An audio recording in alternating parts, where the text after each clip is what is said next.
Evangelho de Marcos, capítulo 4, versículo 3, diz assim: ouçam, o semeador saiu a semear. No versículo 14 diz: o semeador semeia a palavra de Deus. Voltando para o versículo 7, diz: outra parte caiu entre espinhos, que cresceram e sufocaram as plantas, de forma que ela não deu fruto. E a explicação dada pelo nosso Senhor no versículo 18 e 19 diz assim: outras, no caso outras pessoas, ainda como a semente lançada entre espinhos, ouvem a palavra, mas quando chegam as preocupações desta vida, o engano das riquezas e os anseios por outras coisas, sufocam a palavra, tornando-a infrutífera. Os irmãos podem sentar-se. Fiquem à vontade, queridos. Amados, um detalhe interessante nos 3 evangelhos que contam essa parábola do semeador é que todos são ouvintes da palavra. As 4 sementes, ou os 4 solos, eles são ouvintes. Todos atentam em ouvir o sermão. E nessa parábola podemos dizer que todos vão à igreja, né? Atualizando, todos vão à igreja. Uns ouvem e não entendem. São os ouvintes endurecidos, que eu preguei domingo passado à noite. Outros ouvem a mensagem e a recebem com alegria.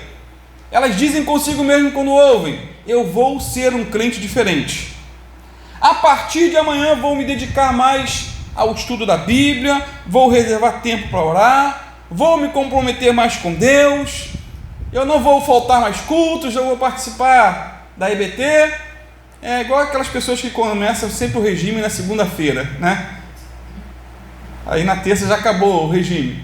Ou os propósitos de final de ano, sempre a 1º de janeiro. Então esse aqui o ouvinte é empolgado, né? Superficial. Começa tudo com muita alegria, muito entusiasmo, muita empolgação. Mas com o passar do tempo, a pessoa se esquece de tudo aquilo que havia planejado. Esses são os ouvintes superficiais, como vimos pela manhã. Outros ainda ouvem a palavra e gostam, mas essa palavra ela é sufocada por agentes externos, como preocupações, ambições e desejos. Esses são os ouvintes sufocados que falaremos hoje.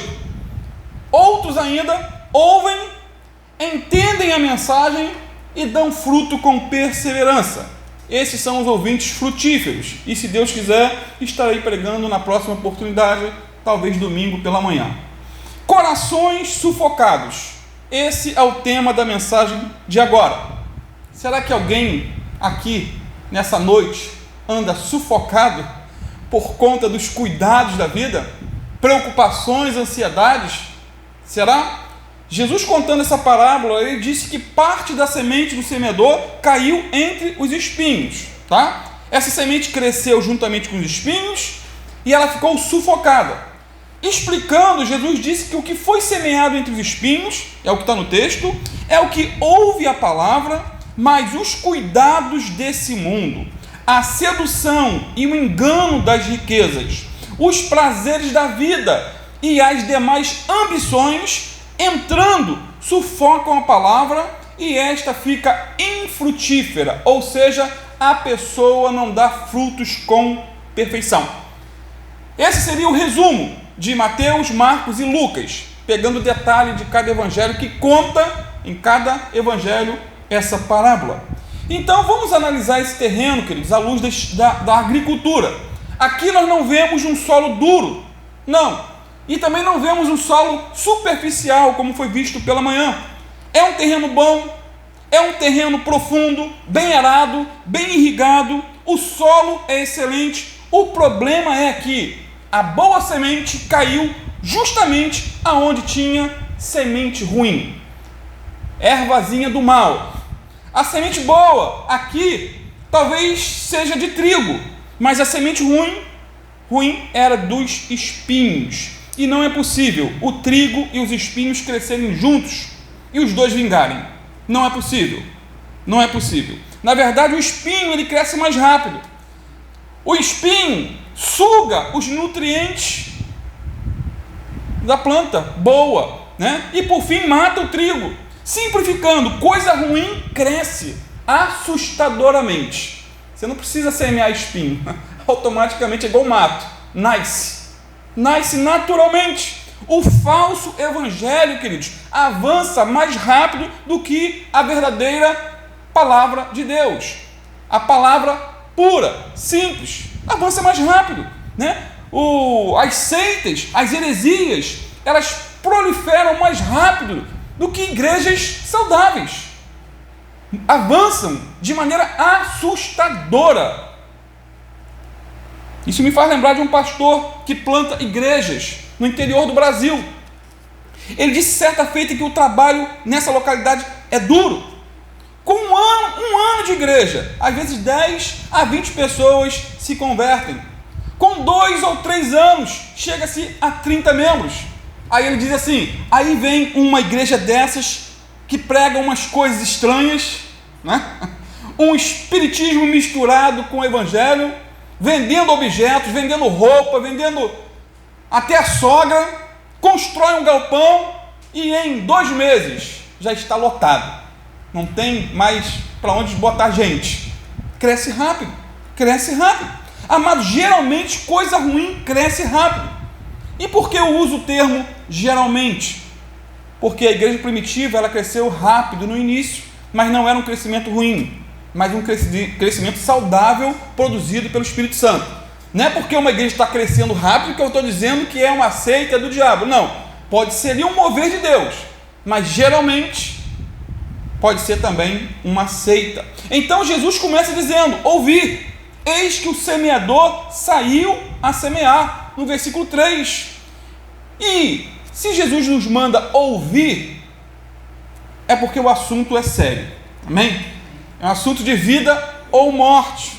Portanto, ouça com atenção essa palavra. Se você for tentado a se levantar para beber água, ou ir ao banheiro, resista. Porque pode ser o diabo querendo roubar essa palavra do seu coração, salvo raríssimas exceções. Pessoas que tomam remédio, eles precisam sair, né? Para toda regra tem exceção. Então o semeador é todo aquele que prega ou ensina a palavra de Deus. Seja essa palavra sendo pregada na igreja, no trabalho, na escola, no hospital, nas praças. Esse é o semeador. Ele fala de Jesus para todos, sem fazer acepção de pessoas. Ele prega para homens, mulheres, jovens, crianças. Ele prega para ricos, para pobres. Ele espalha essa boa semente da palavra de Deus. Hoje eu sou o semeador.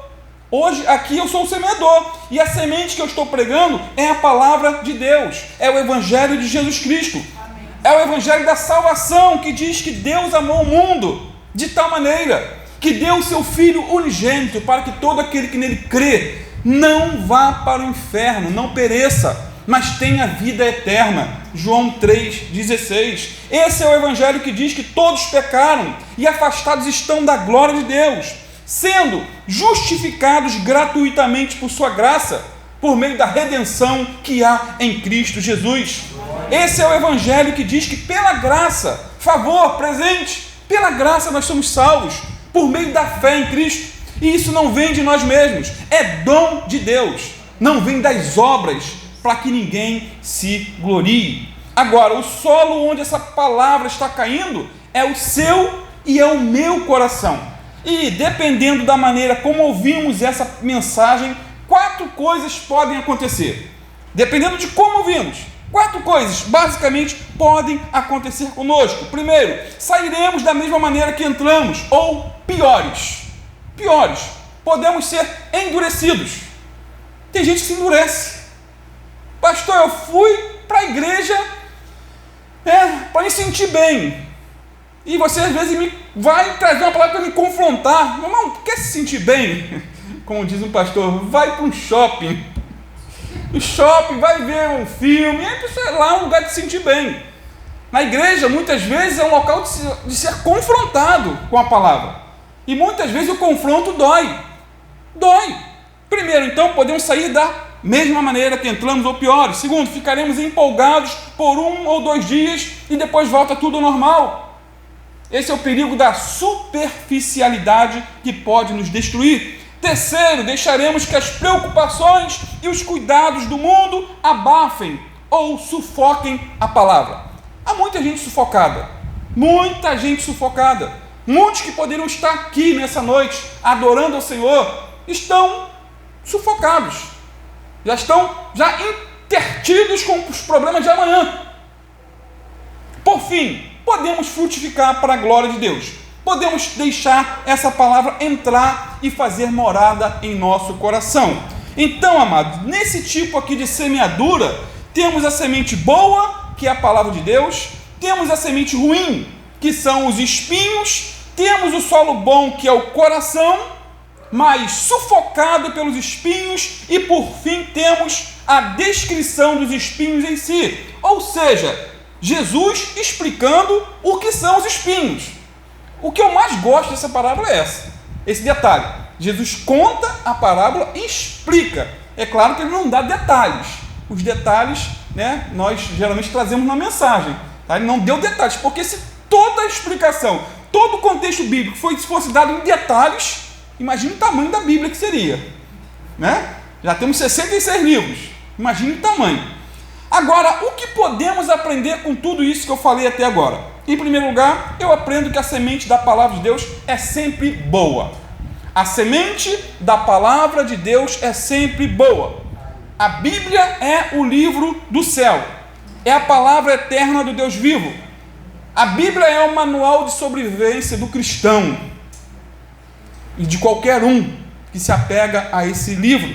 2 Timóteo 3,16 diz que toda a Escritura é divinamente inspirada e proveitosa para ensinar, para redarguir, para corrigir, para instruir em justiça. A origem da Bíblia é divina, queridos, e não humana.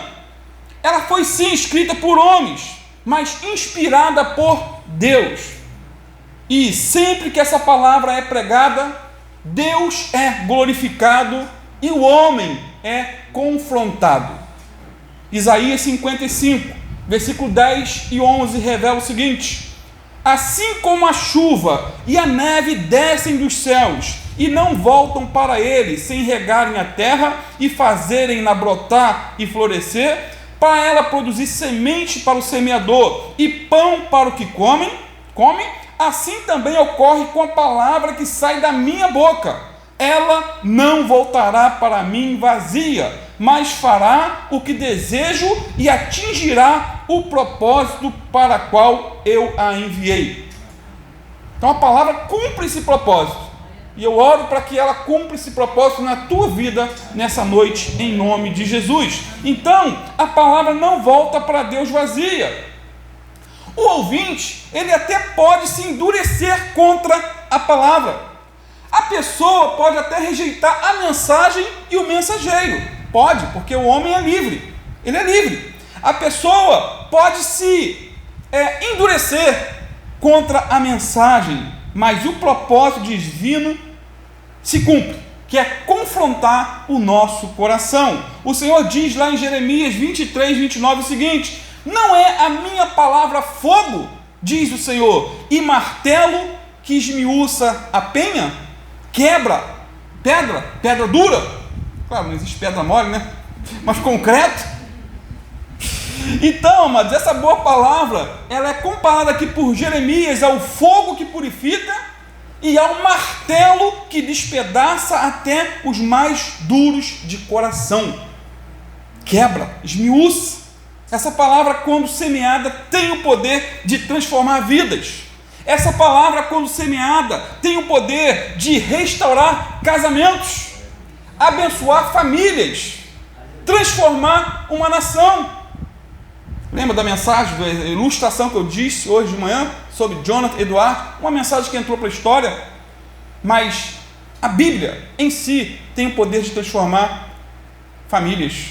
O escritor Miguel Rizzo conta em um de seus livros a transformação de uma família e de uma vila, sem a presença de sequer um pregador. toda uma vila e muitas famílias transformadas. Sabe o que aconteceu? Apenas uma Bíblia foi comprada, apenas uma Bíblia foi lida, e a sua mensagem foi um instrumento poderoso e eficaz para realizar o milagre da regeneração pelo poder do Espírito Santo em dezenas e dezenas de famílias. A simples leitura da Bíblia mudou famílias, mudou regiões.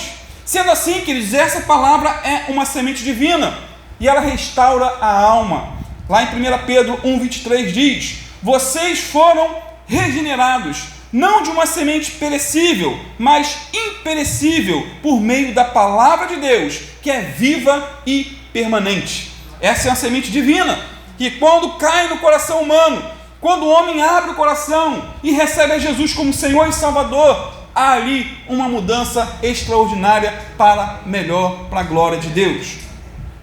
Em segundo lugar, queridos, eu aprendo também que as sementes ruins aqui, como o próprio Jesus disse, são os espinhos. Em Mateus 13, versículo 22, o texto paralelo a esse, Jesus disse que o que foi semeado entre os espinhos é o que ouve a palavra, mas os cuidados deste mundo e a sedução das riquezas sufocam a palavra, e esta fica infrutífera. Queridos, dizem que esses espinhos aqui, eles eram tão resistentes e cresciam tanto que nem mesmo um arado da época conseguia arrancá-lo. De tão resistentes que eles eram. Eles chegavam a ter 30 centímetros de profundidade. Imagine que espinho, coisa de doido, 30 centímetros. Em alguns lugares, esses espinhos formavam uma cerca viva fechada, no meio da qual algumas plantações até conseguiam crescer, mas de maneira mirrada, ficavam medíocres, não davam fruto algum. Esse é o problema do espinho. Ou seja, os espinhos estavam sufocando a boa semente. Os espinhos estavam sugando toda a vitalidade e nutrientes da terra.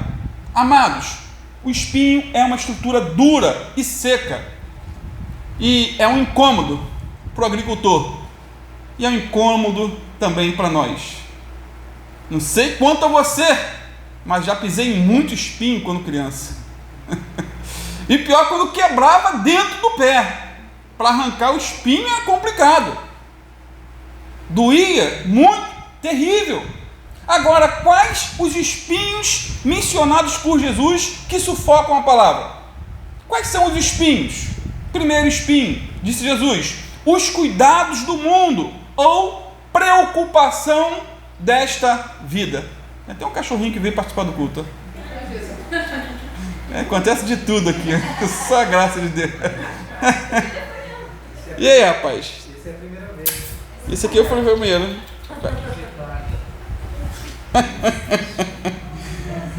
Tá querendo um dono, hein? Então, queridos, primeiro espinho mencionado por Jesus, cuidados do mundo. Cuidados do mundo, ou preocupações desta vida. Eu vou ler de novo, Marcos 4, 18 a 19. Jesus explicando a parábola. Outras ainda, como a semente lançada entre espinhos, ouvem a palavra, mas quando chegam as preocupações desta vida, o engano das riquezas e os anseios por outras coisas, sufocam a palavra, tornando-a infrutífera. Irmãos, o amor ao mundo, e principalmente amor às riquezas, demonstra ser mais forte nessas pessoas aqui do que o amor a Cristo e aos tesouros do seu reino celestial. A grande verdade é que tudo que está relacionado ao nosso dia a dia pode sufocar a palavra de Deus. Tudo que está relacionado ao nosso dia a dia, casamento, trabalho, filho, escola, comer, beber, vestir, tudo isso pode ser espinhos em nossa vida, ao ponto de sufocar a palavra de Deus em nossos corações. Ou seja, coisas lícitas podem se tornar ilícitas, dependendo da maneira como lidamos com elas. O comer, o beber e o vestir são coisas lícitas, e glória a Deus por isso, mas podem transformar-se em preocupações capazes de sufocar a nossa vida espiritual. A preocupação excessiva com família, preocupação excessiva com o trabalho e até um envolvimento fora do comum com a igreja. Há igrejas que sugam os membros de tal maneira que a pessoa não tem tempo para a família, não tem tempo para estar na mesa juntos. A cada momento tem um evento, tem uma programação, tem isso, e a pessoa fica de segunda a segunda dentro da igreja. Isso sufoca. Estão envolvidos na obra, mas distantes muitas vezes do Deus da obra. Sufocam. E a pessoa fica infrutífera.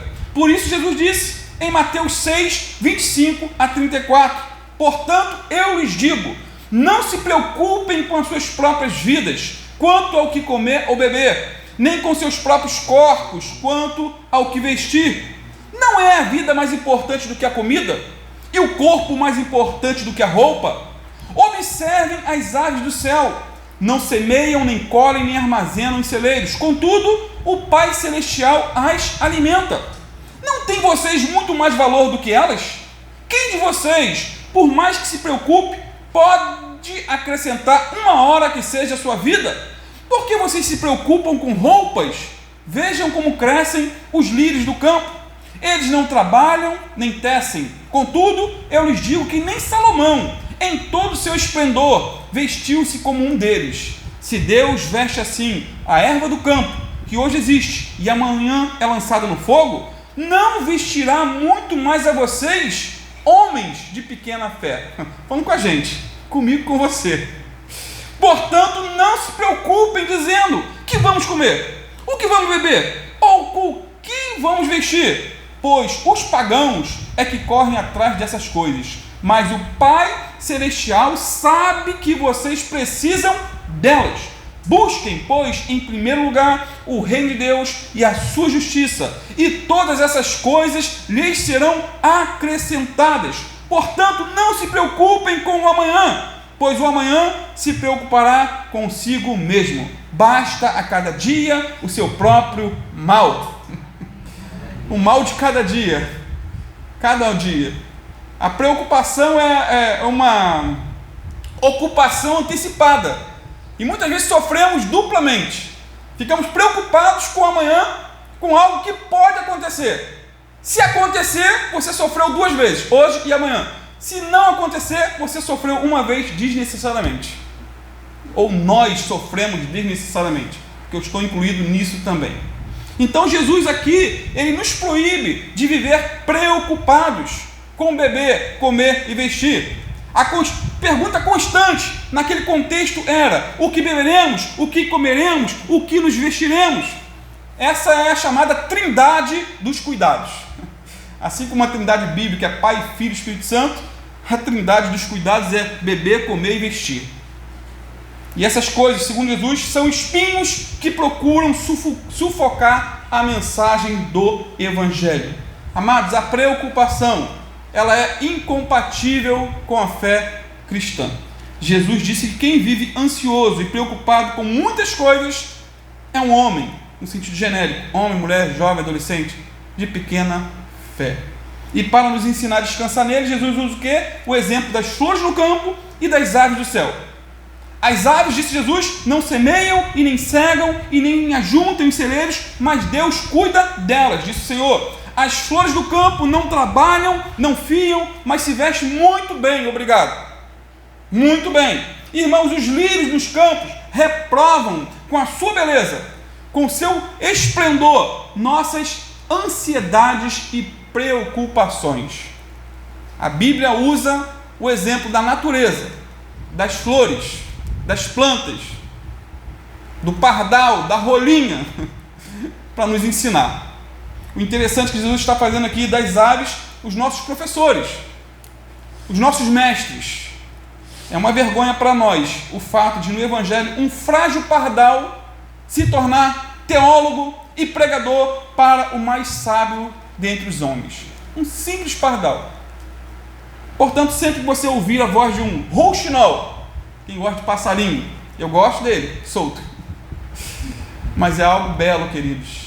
Eu entrei no canal agora do Telegram, eles mostram as aves, várias espécies de aves e os seus cantos. e eu fico encantado com a beleza e com a variedade de cantos.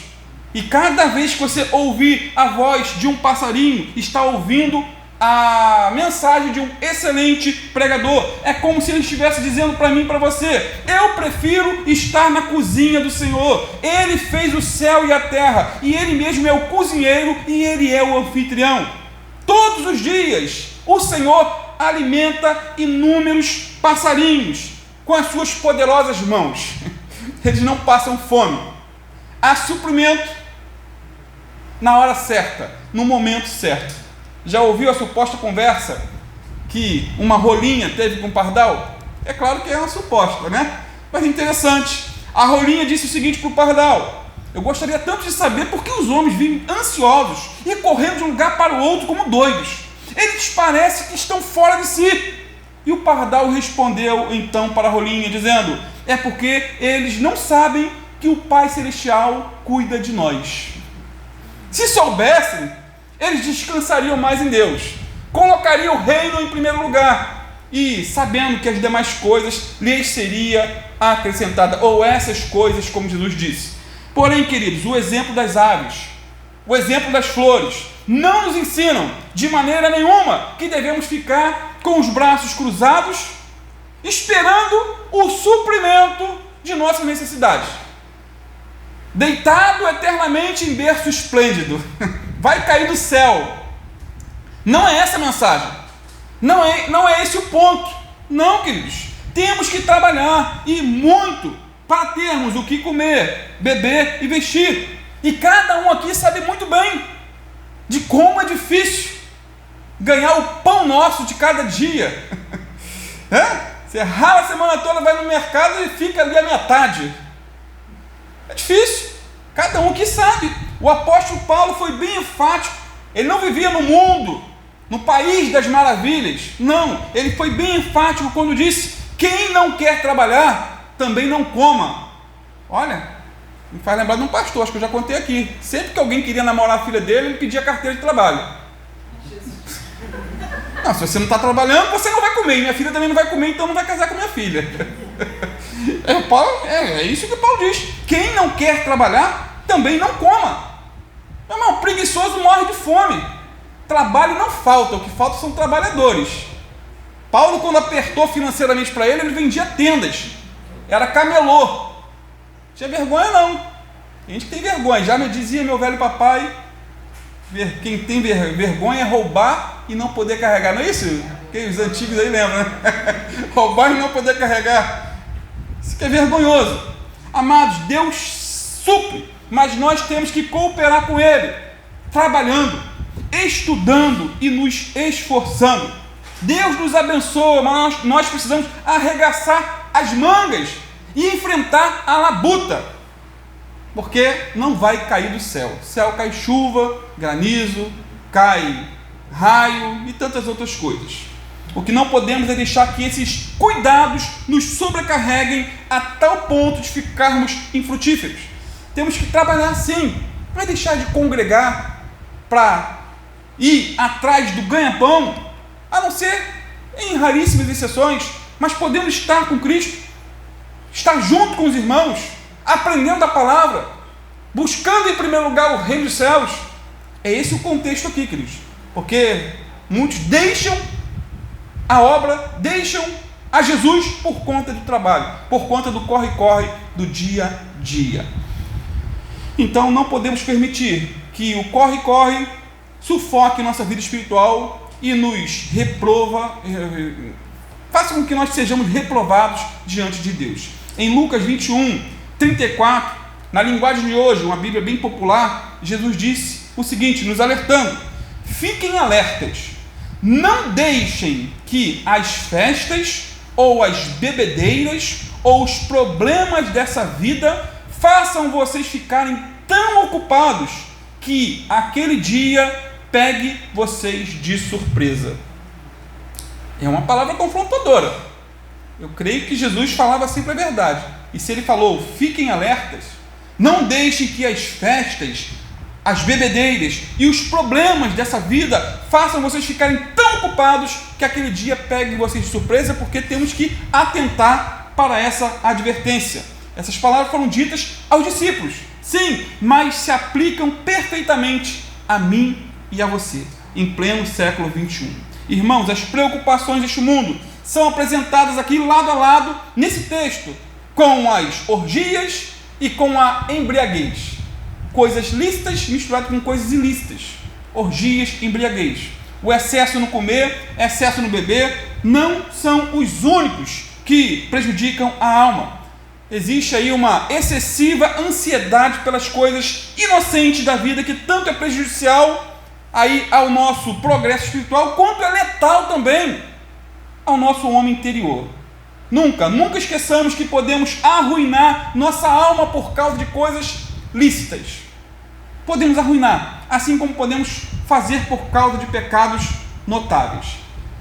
Comer, beber, vestir pode se tornar uma erva daninha, um espinho, na mesma medida de que um pecado sexual, um adultério, uma pedofilia, uma pornografia e assim por diante. Feliz é aquele que aprendeu a ser firme ao lidar com as coisas deste mundo e a crer que, se buscar em primeiro lugar o reino de Deus, essas coisas, comer, beber e vestir, serão acrescentadas na nossa vida. Que o Senhor nos ajude.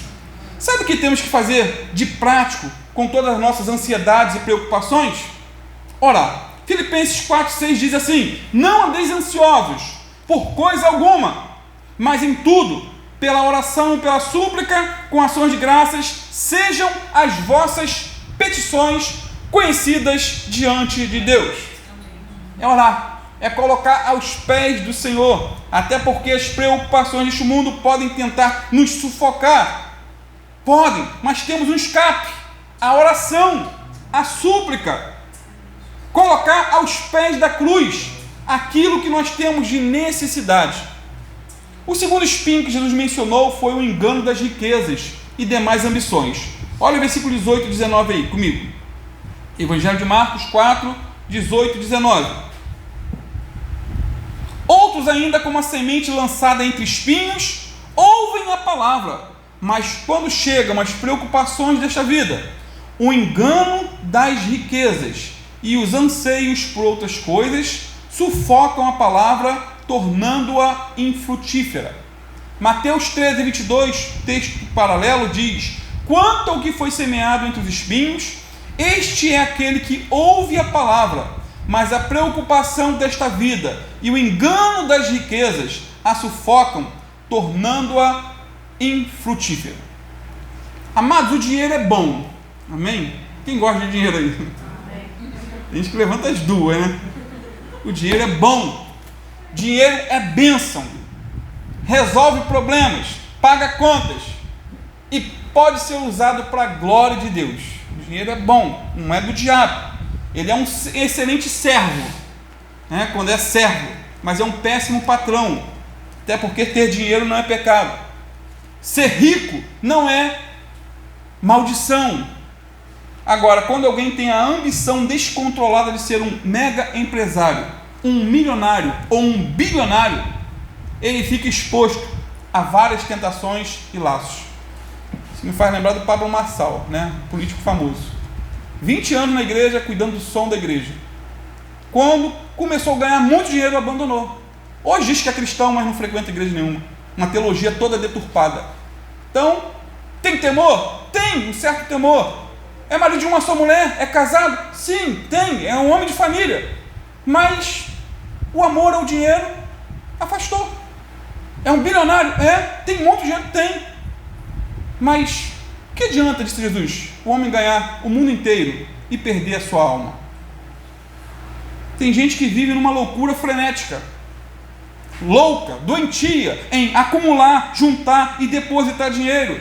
A pessoa come mal, se veste mal e vive mal por causa da loucura insana de juntar e acumular. Eu já usei várias ilustrações aqui ao longo das mensagens, não vou repetir. 1 Timóteo 6,10, Paulo disse que o amor ao dinheiro é a raiz de todos os males, e por causa dessa cobiça alguns se desviaram da fé e se tornaram ou se atormentaram em meio a muitos sofrimentos. Porque quem ama o dinheiro faz de tudo para ganhar dinheiro. Quem ama o dinheiro vende o corpo, Quem ama o dinheiro vende droga. Quem ama o dinheiro vai vender até a sogra. Vende filho. Vende o rim. Tem um provérbio chinês que diz o seguinte: o dinheiro pode comprar uma casa, mas não um lar. Pode comprar um relógio, mas não compra o tempo. Pode comprar uma cama, mas não compra o sono. Pode comprar um livro, mas o dinheiro não compra conhecimento. Pode pagar um médico caro, ter um ótimo plano de saúde. Tem um plano, mas não compra a saúde. O dinheiro pode pagar um médico, mas não a saúde. Pode comprar um cargo, mas não respeito. Pode comprar sangue, mas não compra vida. Pode comprar sexo, mas não compra amor. Pode comprar pessoas, mas não compra amizades verdadeiras. O dinheiro compra muita coisa, mas não pode comprar também muita coisa. Então, amados, quando o assunto é dinheiro, temos que tomar cuidado. Mesmo sendo pobres, classe média, podemos permitir que a sedução das riquezas nos sufoquem, façam com que os nossos olhinhos brilhem, e muitos entram por caminhos errados por conta desse amor. Mesmo tendo pouco, podemos ser enganados com o sonho de termos muito, à custa da integridade. Muitos conquistam roubando, sonegando, passando os outros para trás. Salomão foi rico, lembram? Mas não buscou riqueza. Foi rico. Ele pediu a Deus o que? Sabedoria para coordenar, dirigir aquela grande nação. E Deus deu a ele o que? Sabedoria. Deu a ele conhecimento e deu a ele também riqueza. Você sabia que existem mais crentes? Crentes que são ricos, têm muito dinheiro, mas que não amam o dinheiro. Você sabia que tem muitos crentes, mesmo tendo muito dinheiro, não consideram o que tem como seu, mas do Senhor, que investem verdadeiras fortunas na obra missionária? Me lembro de William Colgate, o fundador das pastas Colgate. Ele chegou ao ponto de doar 90% de toda a arrecadação da sua empresa para a obra missionária e ficar com apenas 10%. Era rico, mas o dinheiro não era o dono dele. Jó era rico, mas era íntegro e generoso. Ele tinha dinheiro, mas não era avarento, orgulhoso e muito menos arrogante. Amados, eu tenho constatado um fato: mais pessoas se desviam na prosperidade do que na adversidade. Mais pessoas se desviam na prosperidade do que na adversidade. Acho que é por isso que Deus deixa muitos na pindaíba. Porque se der muito dinheiro, o cara mete o pé. Se alguns aqui enriquecerem, nunca mais volta aqui. Um lugar simples desse aqui, o que vai fazer lá? Não tem ar-condicionado, não tem cadeira acolchoada.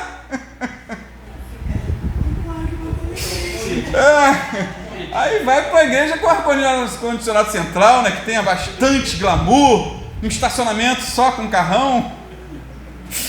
Então, queridos, mais pessoas se desviam de Jesus ao serem promovidas no trabalho do que ao serem demitidas.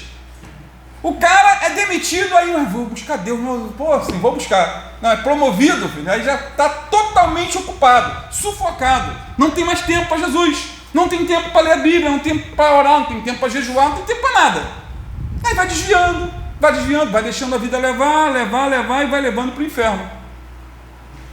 Então mais pessoas se desviam quando tudo vai bem do que quando tudo vai mal.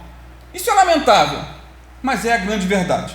Humanamente falando, não deveria ser assim, né? Poxa, se o cara estava na pindaíba, melhorou, era para ser mais grato a Deus, era para buscar mais a Deus, mas nem sempre acontece assim. Vamos em frente, estou concluindo já, queridos. O terceiro espinho mencionado por Jesus foi os prazeres dessa vida. Lucas 8,14, as que caíram entre espinhos são os que ouvem, mas ao seguirem seu caminho, são sufocados pelas preocupações, pelas riquezas e pelos prazeres desta vida e não amadurecem. Os deleites aqui falam de prazeres da vida, falam aí de entretenimentos variados. Muitos são sufocados, queridos, por conta de viagens, passeios, festas. Um domingo como esse de manhã, se ela tem uma casa de veraneio, vai para a igreja? Vai não.